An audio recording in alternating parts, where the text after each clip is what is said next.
Feeling real tipsy, getting real freaky, and it's getting real fishy. Maybach music. Dance yourself, go up and down and go. She go. Feeling real tipsy, getting real freaky, and it's getting real fishy. Maybach music. Dance yourself. Go up and down and go. She go. Extremely toxic best friend story time. So when I was in 8th grade, there was this boy. And this boy would go around telling almost every girl that he liked her.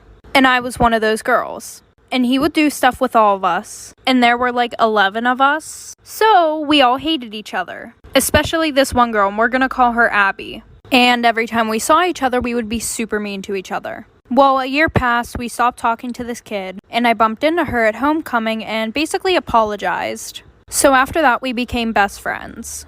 And everything was good until every time I told her about a guy, she would start talking to them. Like this one boy that I was Snapchatting and talking to, she accidentally sent nudes to him and said, "Oh, sorry, I meant to send them to my boyfriend." So then she called one of my other best friends and said, "No, it actually wasn't an accident." And of course he told me because he was my best friend. So I was like, whatever, and stopped talking to the boy. And she did it again, like for part 2. Extremely toxic best friend part 2. So pretty much her excuse for that was, oh, well, he said that he was gonna leak my nudes if I didn't send him them again. Which was a lie because literally half the school already had her nudes. So then I started talking to this other boy. And he lived like right down the street from her. So she was like, if you want to go to his house, you can. And I was like, are you sure? And she said, yeah, just go tell my mom. And I was like, oh, okay. So I went and told her mom where I was going and went over his house. So I walked back to her house and she literally locked me out. Like her mom had to come open the door for me to let me in. And she was like, oh, it's a good thing you came back when you did. Because I was going to drive you home now and tell your dad everything that you did. And she goes, I don't think you guys should be together because you're unexperienced. And she would always tell me how he flirts with her all the time. So after our friendship ended, she goes, I just felt like it was always a competition between me and you. Story time about my toxic ex-boyfriend that I met in therapy. Little background information. I was a part of this therapy group where you would go every week and talk about your feelings. Well, I saw this really cute kid, so I wrote down my Snapchat and gave it to him. He added me back, and then we started dating like a week later. And for the first 2 or 3 months, everything was going smooth. And then he became really toxic and controlling. Like he would always go through my phone. And any guy that I had a streak with, he would accuse me of cheating on him with them. And it got to the point where he was literally so clingy. Like every second of every day he wanted to FaceTime, he had to be talking to me. I had to have my location on. And I would explain to him that I needed my space, but he literally just did not get the hint. So by this point, we were literally on and off all the time. And anytime that I broke up with him, I would block him because I didn't want to think about him. But he started calling my parents and complaining about me. So they blocked him. And then he tried being friends with my brother to get to me. So when I was a sophomore in high school, I had this teacher who would only let the students in her class use the restroom one time per semester. Well, one day I raised my hand and I was like, excuse me, I don't remember her name. Can I please use the restroom? And she was like, no, you can't because you've already used the restroom in my class this semester. Well, excuse me, you can't dictate my bladder. So I'm like all frustrated and I started secretly texting my mom because I wasn't allowed to use my phone in class. And I was like, Mom, I'm sitting in class right now. My teacher won't let me use the restroom. And she was like, I'll take care of it for you. And I was like, okay. So like 5 minutes goes by and all of a sudden my teacher's phone starts ringing and she walks up to it and answers it and she's like, hello? Yeah. Okay, thank you. And then she walks up to me like so angry and she like slams the pass on my desk and she was like, since you have to go that bad. And I was like, yeah, I really do. Thanks. And I got up and left. I didn't even have to go to the bathroom. It was just the principle of it. I just roamed the halls. Story time. So one day I was walking home and I snuck out that night, so it was really dark and scary. It was 4 in the morning. I met up with my boyfriend. And my boyfriend, he didn't walk me home. He just stayed at his house, I went home and I went to bed because it was really late, but I didn't get caught, so. But then the next thing I know, there's somebody walking in the basement of my house. And nobody was home because my parents went to work that morning. So I was kind of scared, but I went downstairs to go check it out. and it was my boyfriend holding a knife. I ran upstairs and locked myself in the bathroom. Part 2 coming soon. Hi guys, since you all keep asking for part 2, so I ran upstairs and locked the door. He started banging on the door, and I was asking him, like, what did he want? He said that he's not trying to hurt me. I heard, like, breaking glass and, like, things like hitting walls and all kind of stuff. He knocked on the door again and said, you can come out now. And he's scared half to death. Before I came out, I called the cops. I waited until the cops got there. Then I came out. There was 2 people, my boyfriend and some random guy. The cops come barging in my room as my boyfriend was telling me everything that happened. So basically, somebody else was in my house. My boyfriend snuck in because he wanted to say hi. He told me he was just protecting me from this random guy that broke into my house. And that's why I told the cops, because I believe my boyfriend. No offense. And my parents came home and yelled at me because my boyfriend was there. But then we told them the story and then they understood a little bit. So my house is super fucking paranormal, and this is the first incident I had. So in 6th grade, I had 3 friends over and we were playing hide and go seek. So I hid in the pantry and there's no way anybody could hear me. There's no vents and I wasn't even talking. So I'm sitting there like, cause like I wanted to win the fuck. So I'm sitting in there and 10 minutes pass and I hear my friends talking downstairs. So I go down there and I'm like, did y'all give up? And they look at me, they're like, we thought you were in the crawl space. I was like, no. They were like, no, we were literally talking to somebody in the crawl space. And they said like it was this little girl like asking for help and shit. So I get freaked out and I'm like looking around, I'm like, what the fuck? And around 2 minutes later, the doorknob to the crawl space starts going like this, like shaking and shit. So I literally had a heart attack and I was like, okay, we're leaving. So we grabbed all of our shit, we grabbed my dog and we went in front of the house. I called my dad crying. I was like, there's something in this fucking house. And he was like, no, the fuck there's not. So he gets home, he checks the house. He's like, y'all are stupid. Like, there's no shit here. But we all heard it and we all saw the doorknob shake. And it only got worse from then. My daughter Savannah is the CEO of faking illness to get out of school. So when she does not feel like being there, she will go to the nurse's office and complain to them that she is really not feeling good so that they call me and I have to go get her. Well, one day after this happens, I walk into the administrative office and everybody is really concerned because Savannah is sitting in a chair like so dramatically like, hi, Mom. And like when I saw her, I burst out laughing. I was like, oh my God, are you okay? And everybody looked at me like I was some really bad mom. Like, oh my God, why aren't you more concerned? But as we were walking out, she was walking really slow and actually didn't look good. So even I was a little concerned. I was like, oh my God, honey, are you okay? Until we got to the car when Savannah looks at me and goes, you know what, Mom? I feel better now. And I was like, Savannah, are you serious? And she's like, Mom, do you maybe want to go to Starbucks and have like a girls' day? And I was like, honey, what kind of question is that? You know I do. Toxic best friend story time. So I had an off and on friendship with this one girl. In my freshman year, we became friends again. And she had this boyfriend named Nicholas. And they literally fought 24/7. And every time she would fight, she would be like, can you please fix this for me? So she would have me add him on Snapchat, fix it, and then block him. And guys, this literally was happening like 5 times a week. And then after she asked me to do that the first few times, I realized she started going through my phone. And when I say my phone, I mean my whole motherfucking phone. A bitch was going through my Snapchats, DMs, text messages, and I didn't know how to confront her because that's just weird. So the one day I was getting ready at her house because we were about to go out, and she was like, I'm grounded, can I use your phone real quick? And I was like, yeah, just let me Snapchat this last person back. And she goes, no, and rips the phone out of my hand. And she starts going through my Snapchat right in front of me. And I had a streak with this kid named Nick. She goes up to me and says, what the fuck is this? Like for part 2.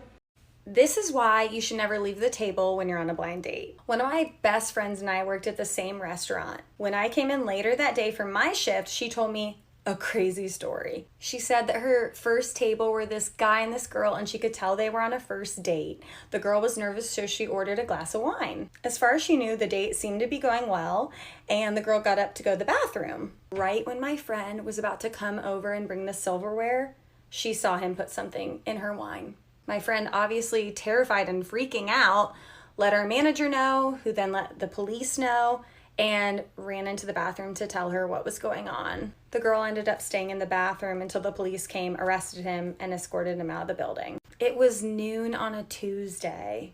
You don't think you're going to be drugged at noon on a Tuesday? Story time on how me and my stepdad were doing the nasty and my mom walked in on us. Okay, so boom. I was 18 at the time and my stepdad was 40. My stepdad been with my mom for like 2 years and it's only the 3 of us in the house. My stepdad always treated me well and gave me lots of money. Every time my mom would tell me no, here comes my stepdad to the rescue, turning that to a yes. Me and my stepdad were alone together a lot and it would be very flirty between us. As the days went by, we got flirtier and flirtier and farther. It started off as flirting, then we cuddled, and then cuddling turned into making out. I literally couldn't wait till my mom goes to work so I could spend time with him. My mom didn't suspect a thing. When my mom was home, I barely talked to my stepdad and I always stayed in my room. At this point, me and my stepdad didn't do the nasty yet, but this night I was gonna make sure it happened. Cause I seen my stepdad kiss my mom goodbye and I was pissed. Once she left, I turned it up, like for part 2. Part 2 on how me and my stepdad were doing the nasty and my mom walked in on us. So like I said, my mom went to work and business started as usual. My stepdad was in the living room picking a movie, so I came down from my room and cuddled with him in the couch. We started making out and all of a sudden my mom was calling my stepdad's phone. He tried to answer, but I took his phone and put it on do not disturb mode. I wanted him all to myself. I got on top of him and things got real. All of a sudden we were both on the couch undressed going crazy. And just when we were about to start doing the nasty, my mom screamed, "Get off of her!" My stepdad and I both jumped up and I was shocked and terrified. He ran to my mom saying, "Please let me explain," and my mom slapped him. Like for part 3. Part 3 on how me and my stepdad were doing the nasty and my mom walked in on us. So like I said, my mom slapped my stepdad and said, "Get out." She slapped him so hard I felt it across the room. He begged her to talk to him, but once she called the cops, he left. My mom took my phone and seen all the messages between us and gave me the whooping of a lifetime. My mom disowned me and kicked me out. I'm talking homeless. I had to live with one of my friends. I tried to talk to my stepdad, but he was too busy trying to get back with my mom. He actually wanted nothing to do with me either. I lost all of my family and even a good portion of my friends. A year later, which is now currently, I still have no contact with anyone in my family. But I'm working on apologizing and making it up to my mom. Wish me luck. Story time on how a black 15-year-old girl refused to give up her seat to a white woman. And no, this is not the story of Rosa Parks. It is the story of Claudette Colvin, and she actually gave up her seat 9 months before Rosa Parks. Claudette lived in Montgomery, Alabama, where at the time they tried to keep black people in their place. But that didn't faze Miss Claudette. She was angered by the case of Jeremiah Reeves, an older classmate at Booker T. Washington High School who was indicted in 1952 and later executed for allegedly raping a white woman. Because of this, she went on to join the NAACP Youth Council and took to flaunting her natural hair in defiance of the pressure to have it straightened. On March 2nd of 1955, Claudette was riding the bus home from school when the driver ordered her and her classmates to vacate a row of seats to accommodate one white woman, but she refused. Like for part 2. Part 2 on how a 15-year-old black girl refused to give up her seat to a white woman. So like I said, the bus driver ordered Claudette and her classmates to vacate a row of seats to accommodate one white woman. All 3 of her classmates got up, but Claudette did not budge. She refused and said she knew her constitutional rights. They responded by roughly yanking her off of the bus, handcuffing her, and placing her in a cell. Claudette cried and prayed until her mother and pastor came a few hours later to bail her out. Claudette caught the attention of local black leaders who helped her get legal representation that led to most of her charges getting dropped. The leaders wanted to use her as an example as justification for a citywide bus boycott, but they thought she was too young and emotional. When it was revealed that Claudette had been impregnated by an older man later that summer, it confirmed their sentiment. Like for part 3. Part 3 on how a black 15-year-old girl refused to give up her seat to a white woman. So like I said, once they found out that Claudette was pregnant by an older man, they said that she was the wrong person for the movement. The right person arrived 9 months later when Rosa Parks, a 42-year-old seamstress and NAACP secretary, made headlines for her arrest on December 1st, prompting the launch of the Montgomery bus boycott the following day and the national rise of Dr. Martin Luther King Jr. With all that being said, Claudette sparked legal action that led to the end of Alabama's segregated bus laws and enabled a widespread civil rights movement to pick up steam. A big thanks to Miss Claudette Colvin.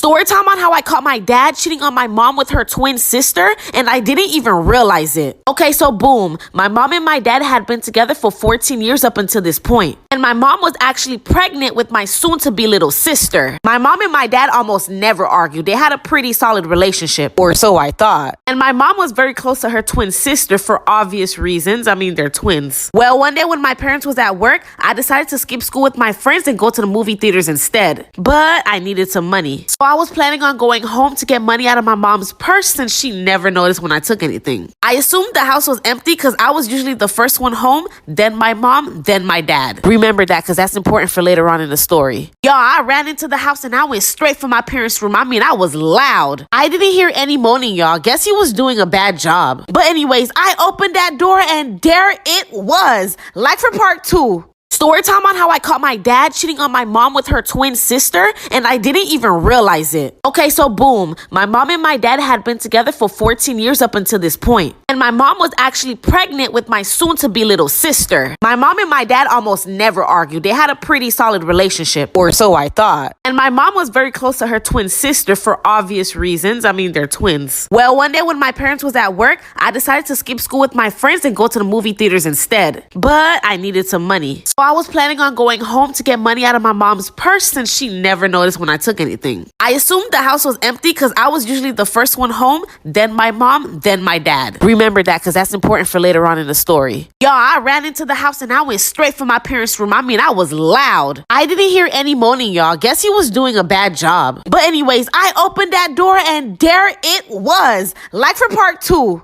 Part 3 on how I caught my dad cheating on my mom with her twin sister, and I didn't even realize it. So like I said, I told my mom I'm sorry about what happened earlier, and she said, what happened earlier? Y'all, my stupid ass. I really thought that was my mom's way of trying to act like nothing ever happened. So I just laughed. But then I said, where's dad's food? Then my mom said, you know he doesn't come home from work till later, so the food will spoil by then. Y'all, at that very moment, it hit me. I realized that when I opened the door for that split second, I didn't see my mom have a pregnant belly. So out of nowhere, I made that, oh my gosh, I just realized something noise. You know that noise. It goes like this.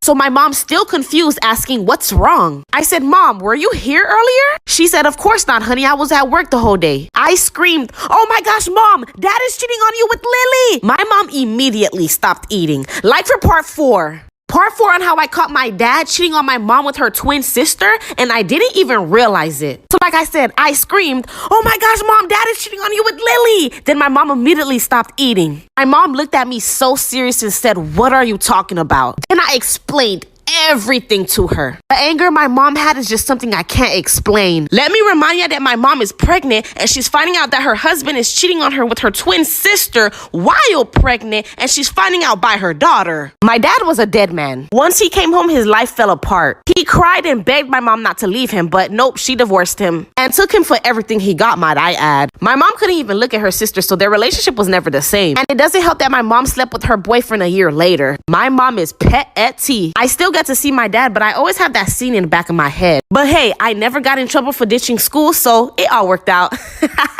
Story time on how my boyfriend married my mom and got her pregnant. It's giving stepdaddy. It's giving betrayal.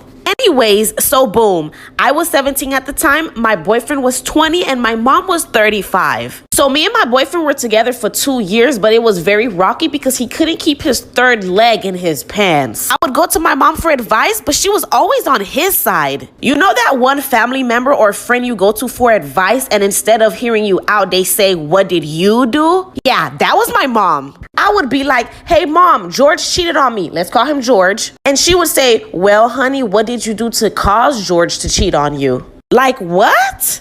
Anyways, one day I decided I no longer wanted to be treated like crap, so I left George, and I left George for good. But guess what? He was always still around because my mom would always invite him to dinners and movies, and that was just the beginning. Like for part 2. Part 2 on how my boyfriend married my mom and got her pregnant. Yes, it was giving stepdaddy. So like I said, I broke up with my boyfriend because he was a serial cheater, but my mom was still inviting him over. I I would tell my mom to stop, but she kept saying that he was family. I was so pissed at my mom that I literally always stayed in my room, and when he would come over, I would hear them downstairs watching movies and laughing. I thought it was weird, but I definitely didn't think they would have gotten married, let alone have my little sister. Well, 2 weeks after our breakup, yes, just 2 weeks, one night when my ex-boyfriend George was over, I all of a sudden didn't hear them downstairs watching a movie, but I did hear my mom's room door slam shut. Then I heard thumping, and that wasn't about to happen on my watch. I ran to open the door, but the door was locked, so I started knocking. My mom opened the door, and I seen her hair in shambles and my ex on her bed, like for part 3. Part 3 on how my boyfriend married my mom and got her pregnant. Yes, stepdaddy, we get it. So like I said, I heard thumping in my mom's room, so I ran and opened the door, but it was locked. So I knocked, she opened the door, and her hair was in shambles with my ex on her bed.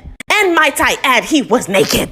I cried and said, how could you do this to me? Do you know what this lady said? She said, well, sweetie, I understand him. You guys weren't compatible. And we're getting married Sunday, so this is something you're gonna have to get used to. I attacked my mom, fought her, beat her actually, and I moved in with my dad, who was disgusted by her. I bet you guys are hoping she didn't actually marry him. Well, she did, and she ended up pregnant. I had the last laugh, because fast forward a year later and my mom is crying in tears. And y'all wouldn't believe why. The story gets crazier. Like for part 4. Part 4 on how my ex married my mom and got her pregnant. He graduated to stepdaddy, but not for long. So like I said, fast forward a year later, I had the last laugh because here is my mom crying her eyes out. Why, you may ask? Oh yeah, he was cheating a lot. And with younger girls. He even tried to get back with me. I laughed at my mom and said, oh, I thought you understood him, You must be doing something to make him cheat. Karma's a bee. And my mom was pregnant with a girl, but unfortunately she had a miscarriage. Rest in peace to my sister. That's the only part I'm actually sad about. She ended up divorcing my ex and now she's left with nothing. No husband, 2 failed marriages, no relationship with your daughter. And don't feel bad for her, guys. She went for her sister's man next. But that's a whole nother story. My brother used to be obsessed with Call of Duty, COD 4. When he was like 12 years old, he had the headset and everything. And I don't know if you guys have ever heard someone play COD 4, but it kind of sounds like this. Get him. Get that mother. Go now. Yeah. You missed the fucking guy. God. So it's a super wholesome game, but to annoy my brother, I used to sit next to him and watch him while he played. And one day he was playing with someone who had the username Little Pickle. And at the time I was 10 years old and I really liked that username. I thought it was cute. So I changed all my usernames, AOL, email, Club Penguin, to Little Pickle. And then somehow my dad found out that I did that. And he thought Little Pickle was a really cute name too, so he started calling me that. And my brother for some reason didn't realize or didn't know. But my dad kept calling me Little Pickle for years and then it caught on, so my friends started calling me Little Pickle. When I graduated college, my parents made a sign that said, congratulations, Little Pickle. Then one day last year, my brother was like, it's weird that people call you Little Pickle. And I was like, why is it weird? He was like, I remember there used to be this super creepy kid on COD 4 who only ever talked about his penis and he called it his little pickle. All he talked about was his dick. So now I'm 25 and people still call me Little Pickle. Meanwhile, there's some sketchy video gamer out there also calling his penis a little pickle, so